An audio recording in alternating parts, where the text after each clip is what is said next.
In this video, I'm looking at dividend-paying ETFs or exchange-traded funds. The criteria that we're going to look at today is, of course, dividend yield, total return, turnover rate, and management fee. In this video, I'm not only looking at dividend-specific ETFs, as I have a major problem with them, which I'll chat about. We're going to look at the most popular ETFs in Australia with a dividend payment of 3% or higher. I've used Commsec's ETF screener to narrow down the selection of ETFs to include in this video. I filtered the search to include ETFs with a dividend payment of 3% or higher, which we mentioned, and a management fee of less than 0.8%. I then grouped the ETFs based on their market capitalisation as it shows me the larger, more popular exchange-traded funds. Having a high market capitalisation is important when considering liquidity. The more popular ETFs have more people wanting to buy and sell them. This means when it comes time for you to either buy or sell the ETF, you have no problem finding a buyer or seller. Now for ETFs, the dividends are actually called distributions. This is because the payment includes the dividend payment, interest, foreign income, and capital gains. Capital gains included in ETF distributions is something that needs to be considered when looking at the total distribution percentage. In this video, I'm going to use the terminology dividends and distributions interchangeably. And as always, I must mention that this video is not financial advice. You can read my full disclaimer in the description box below. Earlier, I mentioned that I won't be including just the yield-specific ETFs as I have a major problem with them. My issue is that they often have a high turnover rate. This turnover rate comes from having to reallocate the portfolio as dividend yield percentage of companies change, and often results in capital gains from this selling being passed down to the investor.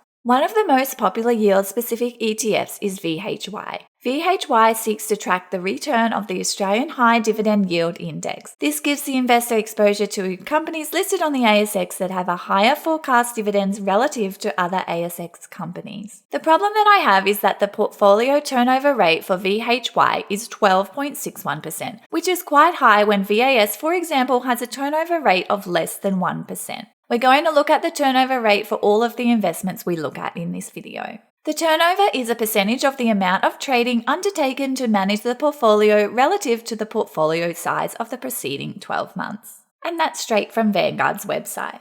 I think that the turnover rate gives me a good picture of how much buying and selling is occurring within a particular ETF. And it also gives me an idea of the amount of capital gains that may be being passed down through my distributions. If the ETF sells a company and they are selling it at a gain, those capital gains are passed down to the investor. In my opinion, the less buying and selling, the better. Okay, now let's look at which investments made the 14 Australian listed ETFs. VAS, which is Vanguards Australian ETF, has the highest market capitalisation and it tracks the top 300 companies. STW has the next highest market cap and it is another Australian ETF tracking the top 200 companies. IOZ is very similar to STW tracking the top 200 Aussie companies. Next is NDQ, which tracks the NASDAQ 100. VIP, which is Vanguard's Australian Property Securities ETF. Then VEU, which is Vanguard's All World ETF excluding the US. And A200, which is BetaShares Australian ETF, which also tracks the top 200 Aussie companies. And we also have VHY, which is Vanguard's Australia High Yield ETF.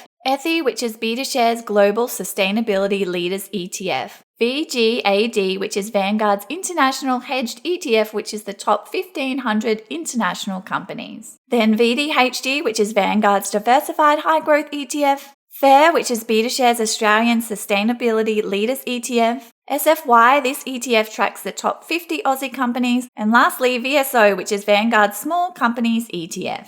I have used Sharesight to calculate the yield of these investments over the past 5 years. It does include franking credits and the percentages are in per annum. The Share Checker is my favourite feature on Sharesight and it is accessible with the free version. Or you can get 4 months free if you do decide to sign up for the 12-month plan using my link. So here is the dividend yield. The yield ranges from 3.92% up to 7%. And remember, in my search, I only included ETFs with the yield of 3% or higher. Now let's cut this list in half and see which 7 have the highest yield. First is ETHI at 7%, then VHY at 6.75%, VDHG 5.52%, VSO 5.32%, SFY 5.31%, STW 5.13%, and good old VAS 4.98%. Something to be mindful of is dividends and tax. In Australia, dividend payments are added to your taxable income and you'll need to pay tax on that amount, although franking credits can help lessen the tax burden. This is why many people choose to invest in growth ETFs rather than dividend-paying ETFs. But personally, I'm all about having both. And just for context, these yield percentages and returns that we are looking at were taken from Sharesight on Sunday the 20th of February 2022. Okay, so now let's look at the total return because I think that's really important too. The total return per annum over the past 5 years has ranged from 7.27% with VAP all the way up to 23.42% per annum with NDQ. Although we always need to remember that past performance does not guarantee future performance. Now let's go back to those 7 ETFs that had the highest yield and look at their total return. Ethy had a total return of 15.48%, VHY 12.61%, VDHG 9.04%, VSO 11.33%, SFY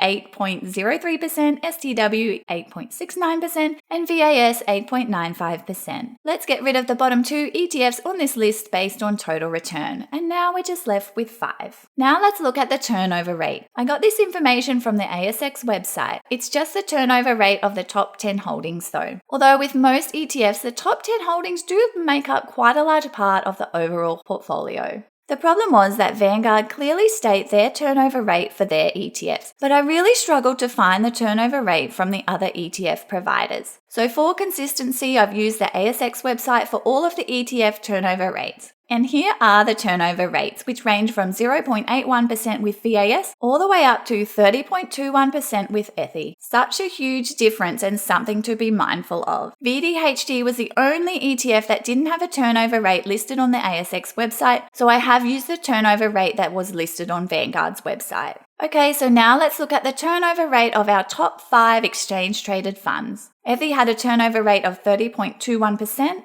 VHY 21.52%, VDHG 16.6%, VSO 12.79%, and VAS 0.81%. Now let's get rid of the 2 with the highest turnover rate. And finally, here are the management fees. These range from 0.07% with A200 and then 0.49% with Ethy. This is not too bad, but remember I did filter the results so that we didn't have any ETFs with a management fee over 0.8%. So now let's look at our top 3 ETFs and their management fee. VSO has a management fee of 0.3%, VAS 0.1%, and VDHG 0.27%. If we get rid of the 2 ETFs with the highest fee, VAS comes out on top. But remember, VAS only just scraped through on some of that other criteria. So it's important to take in all of this information as a guide, and just because an ETF doesn't suit some of my criteria, it might suit yours. I hope this has given you some food for thought and some ETFs for you to go and research further to ensure that they meet your investing needs.